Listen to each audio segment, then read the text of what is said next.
परिचय। आज आरती और रचना बाजार गईं और फिर घर वापस आई। आरती ने पंखे और बल्ब का स्विच ऑन किया। पंखा धीरे चल रहा था तो आरती ने पंखे के रेगुलेटर को तेज रफ्तार पर कर दिया। रचना ने आरती से पूछा, तुमने सिर्फ रेगुलेटर को घुमाया तो पंखे की रफ्तार कैसे बढ़ गई? ये कैसे काम करता है? आरती ने जवाब दिया कि पंखे का रेगुलेटर एक चर प्रतिरोधक की तरह काम करता है। शुरुआती स्थितियों में प्रतिरोध उच्च होता है और पंखे की गति कम होती है, लेकिन जब रेगुलेटर घुमाया जाता है तो इसका प्रतिरोध घटकर इसके न्यूनतम मान पर हो जाता है और इस प्रकार पंखे की गति उच्चतम हो जाती है। इसका अर्थ है कि प्रतिरोधक का घटता है तो विद्युत धारा का मान बढ़ता है। छात्रों, आज हम विद्युत धारा के बारे में और अधिक पढ़ेंगे।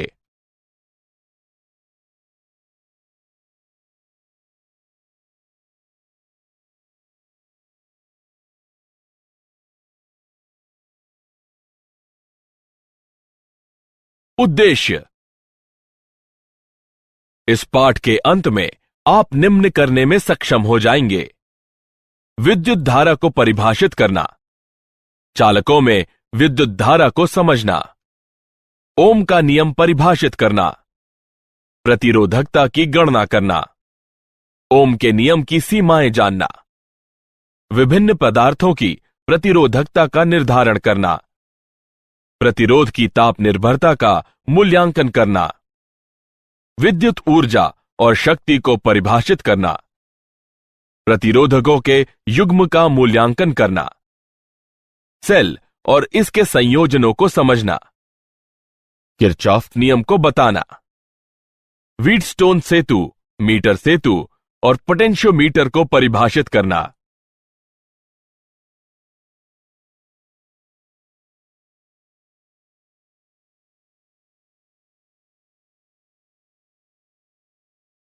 विद्युत धारा किसी पृष्ठीय क्षेत्रफल से एकांक समय में प्रवाहित होने वाले आवेश की दर को विद्युत धारा कहते हैं। मान लीजिए डेल्टा टी समय में कुल आवेश डेल्टा क्यू क्षेत्र से प्रवाहित होता है। औसत विद्युत धारा डेल्टा बटे डेल्टा होगी। यदि आवेश का प्रवाह स्थिर नहीं है तो तात्क्षणिक विद्युत धारा डी क्यू बटे डी टी होती है। धारा का एसआई मात्रक एम्पियर होता है। धारा का प्रवाह इलेक्ट्रॉन के प्रवाह के विपरीत दिशा में होता है। विद्युत धारा की दिशा धनात्मक आवेशों के प्रवाह की दिशा में ली जाती है।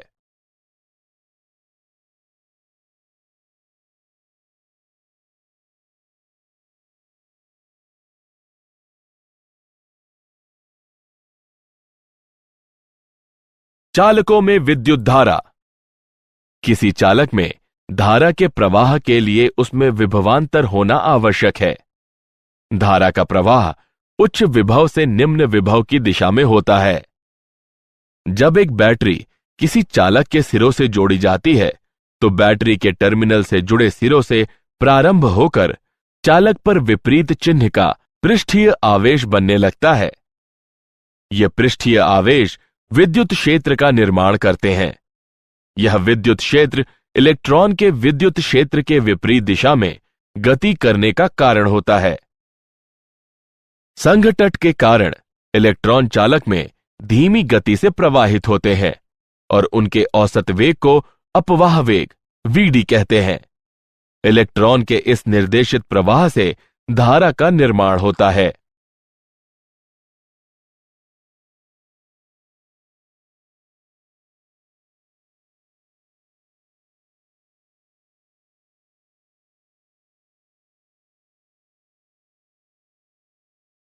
ओम का नियम। ओम के नियम के अनुसार किसी चालक धातु का विभवांतर उसमें प्रवाहित विद्युत धारा के अनुक्रमानुपाती होता है या V बराबर IR, जहां अनुपातिकता स्थिरांक R को चालक पदार्थ की प्रतिरोधकता कहते हैं। प्रतिरोधकता का SI मात्रक ओम होता है। कोई भी विद्युत यंत्र जो विद्युत धारा के प्रवाह का एक निश्चित मात्रा में प्रतिरोध करे तो उसे प्रतिरोधक कहते हैं। हम प्रतिरोध को इस चिन्ह द्वारा व्यक्त करते हैं।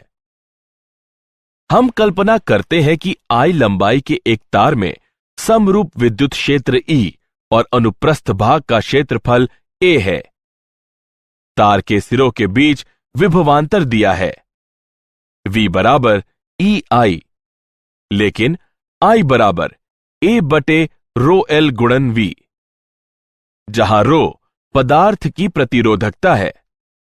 उपरोक्त समीकरण में I का मान रखिए, हमें प्रतिरोधकता का मान प्राप्त होता है जो कि रो L बटे A बराबर है।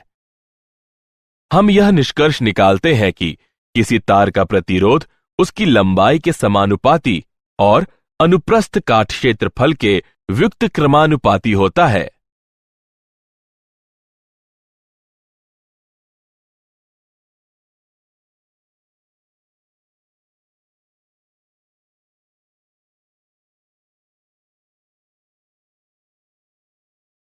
इलेक्ट्रॉन का अपवाह और प्रतिरोधकता का उद्गम। जब विद्युत क्षेत्र प्रयुक्त नहीं होता है तो इलेक्ट्रॉनों की यादृच्छिक तापीय वेग किसी भी दिशा में नेट धारा नहीं उत्पन्न करते। जब विद्युत क्षेत्र प्रयुक्त होता है तो प्रत्येक इलेक्ट्रॉन विद्युत क्षेत्र की दिशा के विपरीत त्वरण महसूस करता है। A बराबर ऋण E बटे M। एक काल अंतराल डेल्टा T विद्युत क्षेत्र के कारण इलेक्ट्रॉन के वेग में परिवर्तन E त्वरण और काल अंतराल के गुणन के बराबर होता है। यदि टाउ संघटकों के बीच औसत समय है, इलेक्ट्रॉन का औसत अपवाह वेग त्वरण और टाउ के गुणन के बराबर होता है। मात्रा टाउ को विश्रांति काल कहते हैं।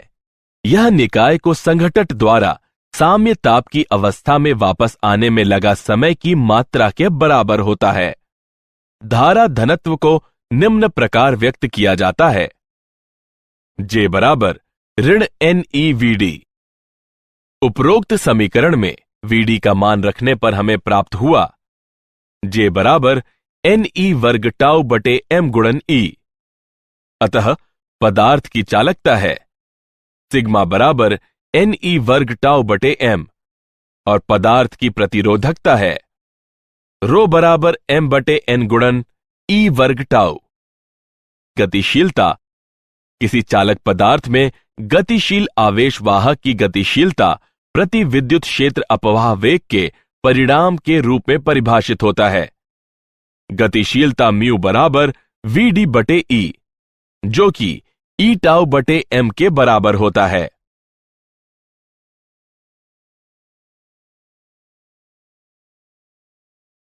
ओम के नियम की सीमाएं।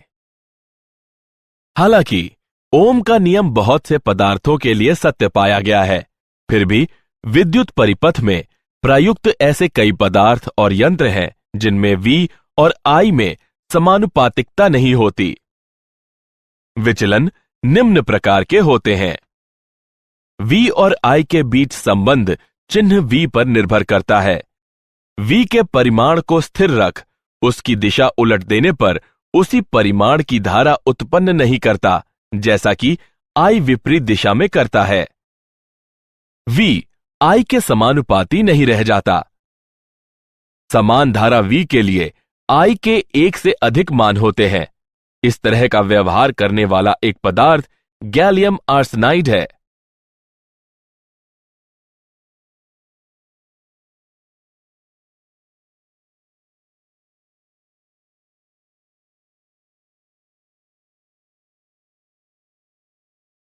विभिन्न पदार्थों की प्रतिरोधकता।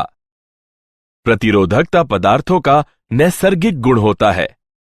चालकों जैसे तांबा में निम्न प्रतिरोधकता होती है। अर्धचालक पदार्थों जैसे जर्मेनियम में प्रतिरोधकता चालक और कुचालक के बीच की होती है। विद्युतरोधी जैसे रबर में उच्च प्रतिरोधकता होती है। वर्ण कोड प्रतिरोधक की प्रतिरोधकता को दर्शाने के लिए वर्ण कोड की पद्धति का प्रयोग किया जाता है। प्रतिरोधक के चारों तरफ उनके विशेष महत्व वाली रंगों की एक पट्टी बिछा दी जाती है। आइए एक उदाहरण लें। दिए गए प्रतिरोधक के लिए पीला 4 को व्यक्त करता है, बैंगनी 7 को व्यक्त करता है, लाल 10 की घात 2 को व्यक्त करता है और सुनहरा 5% को व्यक्त करता है। उपरोक्त आंकड़ों को एकत्रित करने पर दिए गए प्रतिरोध की कुल प्रतिरोधकता 5% सहता मान के साथ 47 गुणन 10 की घात 2 होगी।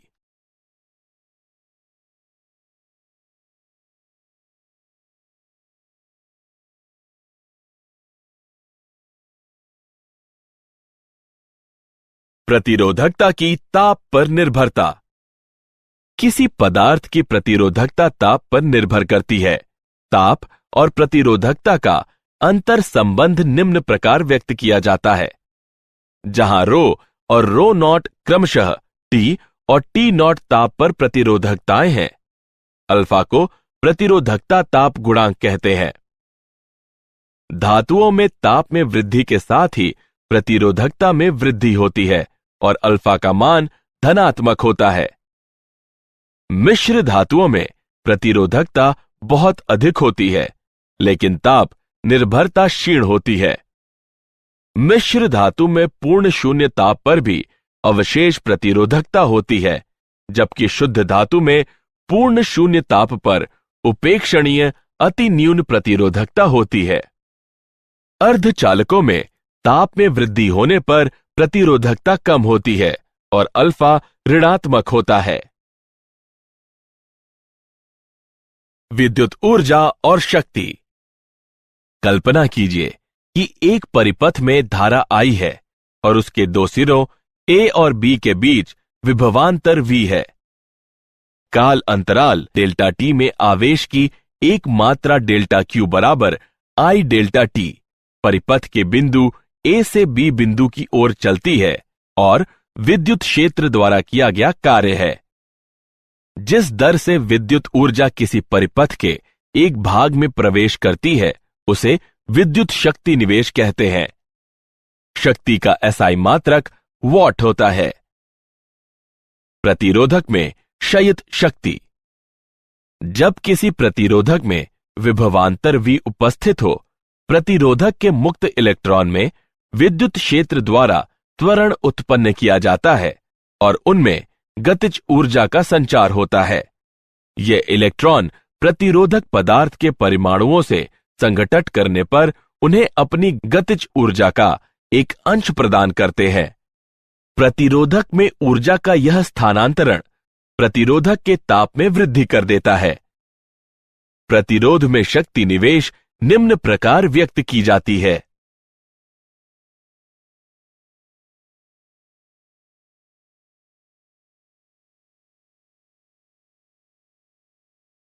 प्रतिरोधकों का संयोजन। दो या अधिक प्रतिरोधकों को किसी भी मात्रा के वांछित मात्रा का तुल्य प्रतिरोध प्राप्त करने के लिए एक दूसरे से एक निश्चित क्रम में संयोजित किया जा सकता है। प्रतिरोधकों के संयोजन सा समतुल्य प्रतिरोध को एक ऐसा एकल प्रतिरोधक माना जाता है जो पूरे संयोजन के वोल्टेज और शेष परिपथ की धारा I में परिवर्तित किए बगैर संयोजन को प्रतिस्थापित कर देता है। प्रतिरोधकों के संयोजन के दो प्रकार हैं, श्रेणी संयोजन और पार्श्व संयोजन। श्रेणी में प्रतिरोध। प्रत्येक प्रतिरोधक में प्रवाहित धारा ही संयोजन में प्रवेश करने वाली धारा होती है। पूरी श्रेणी संयोजन का विभव पात सभी प्रतिरोधकों के विभव पातों के योग के बराबर होता है। श्रेणी में प्रतिरोधकों की किसी भी संख्या के लिए समतुल्य प्रतिरोधक सभी प्रतिरोधकों के योग के बराबर होता है। समतुल्य प्रतिरोध श्रेणी संयोजन के सबसे बड़े प्रतिरोध से बड़ा होता है। पार्श्व प्रतिरोध। प्रत्येक प्रतिरोधक में विभव पात समान होता है। संयोजन में प्रवेश करने वाली कुल धारा सभी प्रतिरोधकों की धारा के योग के बराबर होती है। पार्श्व में प्रतिरोधकों की किसी भी संख्या के लिए।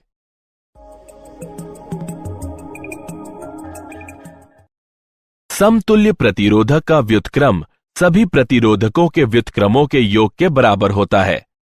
समतुल्य प्रतिरोध संयोजन की सबसे छोटे प्रतिरोध से छोटा होता है।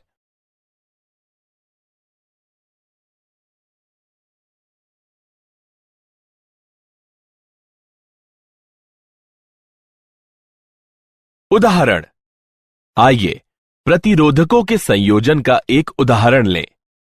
आकृति में दिखाए गए प्रतिरोधक संजाल में ए और बी के बीच प्रतिरोध की गणना कीजिए। आइए हल देखें।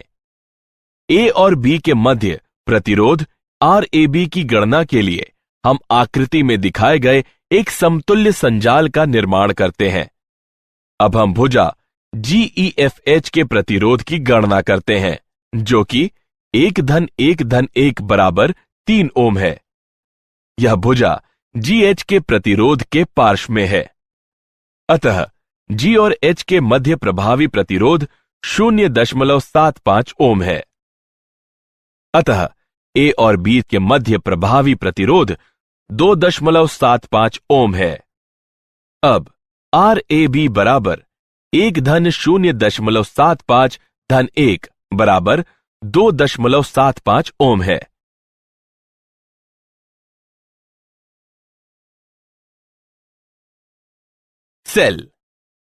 सेल किसी प्रतिरोधक में धारा के स्थायी प्रवाह के लिए संपूर्ण प्रतिरोधक में विभवांतर को बनाए रखता है।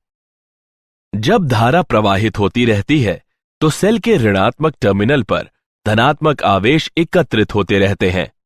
जब तक ये ऋणात्मक टर्मिनल के ये धनात्मक आवेश सेल के अंदर स्थित विद्युत अपघटय के माध्यम से धनात्मक टर्मिनल पर स्थानांतरित नहीं हो जाते, तब तक दोनों टर्मिनलों के बीच विभवांतर को स्थिर रखना संभव नहीं है।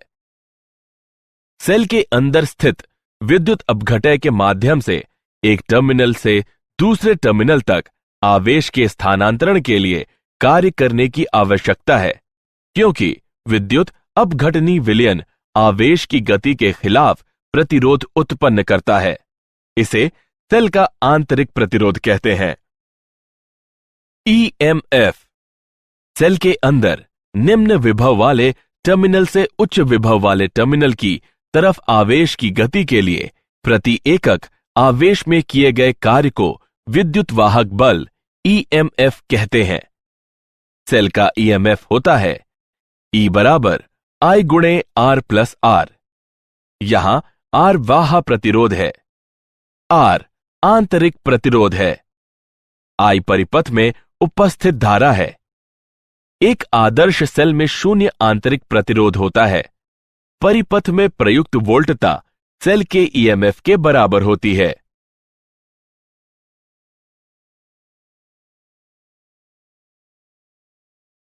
श्रेणी तथा पार्श्वक्रम में सेल। श्रेणी संयोजन में सेल। श्रेणी में सेल के सिरों को परस्पर इस प्रकार जोड़ा जाता है कि प्रत्येक सेल से धारा प्रवाहित हो। जब सेल श्रेणी क्रम में जोड़े जाते हैं तो बैटरी का EMF सभी सेलों के EMF के योग के बराबर होता है।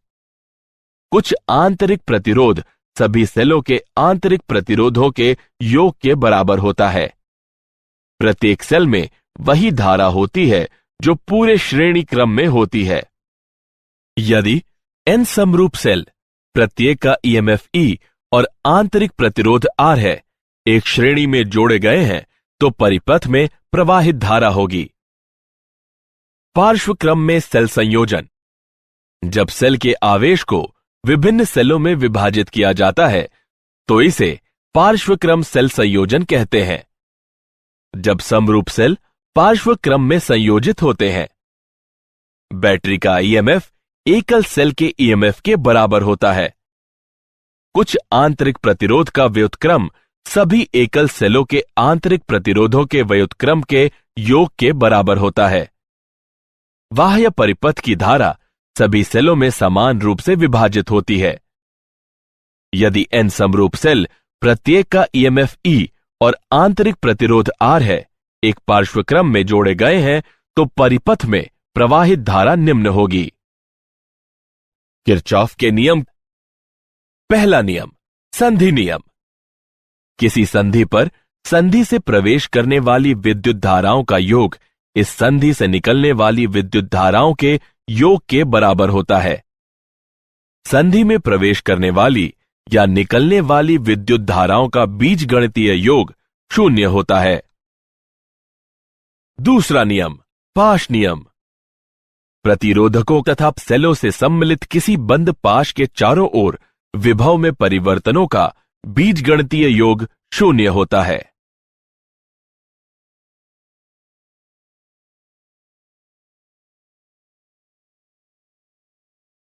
व्हीटस्टोन सेतु। व्हीटस्टोन सेतु एक यंत्र है जिसका प्रयोग अज्ञात प्रतिरोध के मापन के लिए किया जा सकता है। इसमें एक बैटरी, एक गैल्वेनोमीटर तथा 4 प्रतिरोधकों का नेटवर्क होता है। धारा I संधि A से प्रवेश करती है, जहां यह धारा I1 और I2 धारा में विभाजित हो जाती है। गैल्वेनोमीटर संधि C और D के मध्य सेतु का निर्माण करता है। प्रतिरोधों का मान व्यवस्थित करके गैल्वेनोमीटर में धारा का मान 0 कर दिया जाता है, जो 0 विक्षेप द्वारा इंगित होता है। इस स्थिति में सेतु को संतुलित कहते हैं। संतुलन सेतु के लिए शर्त है। व्हीटस्टोन सेतु उस स्थिति में सर्वाधिक संवेदनशील होता है जब प्रतिरोध R1 और R2 के परिमाण की कोटि समान हो।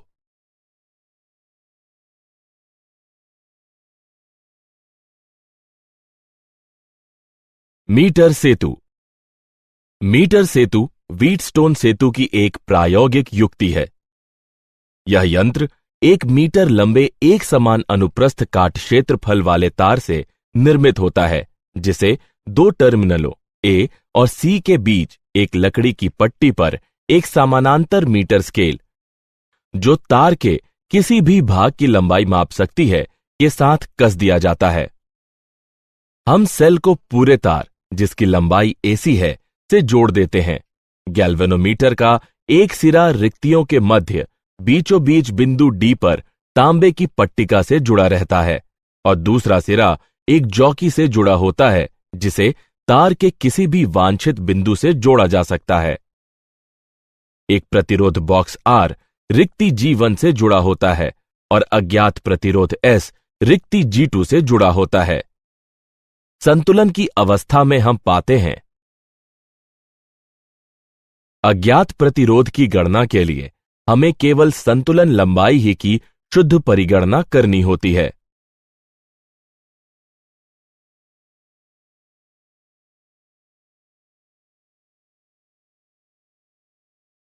विभव मापी। विभव मापी का अनुप्रयोग 2 सेलों या EMF के अन्य 2 स्रोतों के EMF की तुलना करने के लिए किया जाता है। विभव मापी का प्रयोग सेल के आंतरिक प्रतिरोध के मापन, धारा मापी या वोल्ट मापी के अंश शोधन, प्रतिरोधों की तुलना करने और ताप विद्युत EMF के मापन के लिए किया जाता है। विभव मापी का सिद्धांत। एक समान अनुप्रस्थ काट क्षेत्रफल और एक समान संघटन वाले किसी भी लंबाई के तार से जब एक स्थायी विद्युत धारा प्रवाहित होती है तो उसका विभवांतर उसकी लंबाई के समानुपाती होती है। विभव मापी से जितना कम विभवांतर मापा जा सकता है, विभव मापी की संवेदनशीलता उतनी ही अधिक होती है। विभव मापी का टर्मिनल A एक बैटरी, एक धारा मापी, एक धारा नियंत्रक और एक गामी कुंजी की सहायता से टर्मिनल B से जुड़ा हुआ है। दिए गए सेल का धनात्मक टर्मिनल, जिसकी आंतरिक प्रतिरोधकता ज्ञात करनी है, विभव मापी के टर्मिनल A से जुड़ा हुआ है और ऋणात्मक टर्मिनल एक गैल्वेनोमीटर G और प्रतिरोध बॉक्स के माध्यम से सर्पी संपर्क S से जुड़ा हुआ है। सेल का आंतरिक प्रतिरोध निम्न है। यहां L1 संतुलन लंबाई है जब K2 खुला है। L2 संतुलन लंबाई है जब K1 खुला है।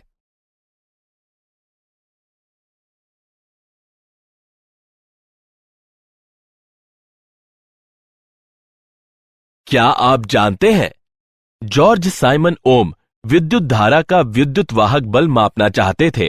उन्होंने पाया कि कुछ चालक अन्य से बेहतर कार्य करते हैं और उन्होंने उनके अंतर का निर्धारण किया। उन्होंने कुछ समय तक ओम के नियम की घोषणा के लिए प्रतीक्षा की, क्योंकि उनके मित्रों को उनका सिद्धांत स्वीकार नहीं था।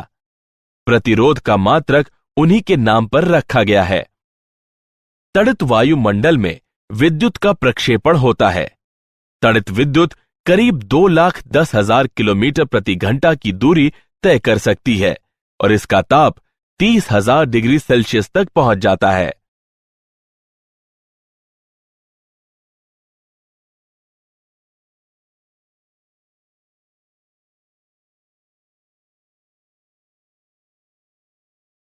किसी अन्य अवयव जैसे कोई प्रकाश उत्सर्जी डायोड के साथ श्रेणी क्रम में रखी प्रतिरोधक धारा को सुरक्षित मान तक घटा देता है। बैटरी विस्फोट बैटरी के दुरुपयोग या खराबी के कारण होता है, जैसे कि रिचार्ज न होने वाली बैटरी को रिचार्ज करना या बैटरी में शॉर्ट सर्किट हो जाना। कार की बैटरियों में जब शॉर्ट सर्किट से अत्यधिक विद्युत धारा उत्पन्न हो जाती है तो उनके विस्फोट की ज्यादा संभावना होती है।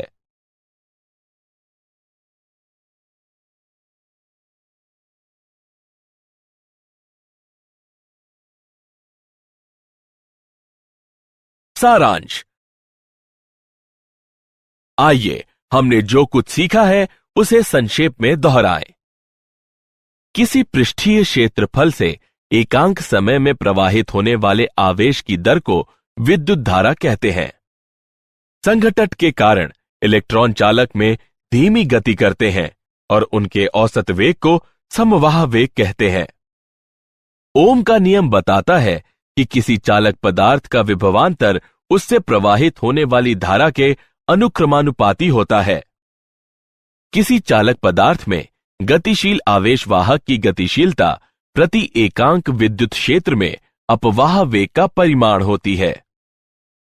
प्रतिरोधकों के संयोजन से समतुल्य प्रतिरोध को एक ऐसा एकल प्रतिरोध माना जाता है जो पूरे संयोजन के वोल्टेज और शेष परिपथ की धारा में परिवर्तित किए बगैर संयोजन को प्रतिस्थापित कर देता है।